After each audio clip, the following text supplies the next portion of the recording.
இருக்க? நல்லா இருக்கேன். நல்லா இருக்கேன்டி. எங்கள் அக்கா பொண்ணுக்கு காது குத்து ஃபங்க்ஷன் வச்சுருக்கோம். ஸோ எங்கள் வீட்டில் வந்துட்டு கெடா வெட்டு. நாளைக்கு நீ வந்துடுறியா மறக்காம? கெடா வெட்டா? என்னடி யோசிக்கிற? நீ தான் சிக்கன் மட்டன்லாம் நல்லா சாப்பிடுவேல்ல, அதுக்காண்டி தான் கூப்பிட்டேன். ஏய், உனக்கு விஷயமே தெரியாதா? அவ டயட்ல இருக்கா. அவளை போயிட்டு நீ வந்துட்டு கெடா வெட்டுக்கு கூப்பிட்டு இருக்க. அவ அதெல்லாம் வரமாட்டா, அவ அதெல்லாம் சாப்பிட மாட்டா. அப்படியா? டயட்ல இருக்கியா? சரி, ஓகே ஓகே, ஒன்றும் பிரச்சனை இல்லை. நீ வந்து பாரு, ஒன்றும் பிரச்சனை இல்லை. அப்படிலாம் ஒன்றும் இல்லை, டயட்லலாம் இல்லை.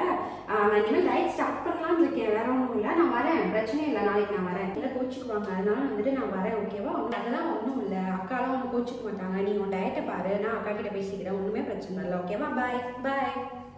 இருங்க, நான் தான் வரேன்னு சொல்றேன்ல. ஸோ இவங்கிட்ட டயட்னு முதல்ல சொல்லியிருக்கவே கூடாது. அது ரொம்ப தப்பு. இவங்கிட்ட டயட்னு சொல்லிட்டு நான் படாத பாடு இருக்கே. தேவைதான், எனக்கு தேவைதான்.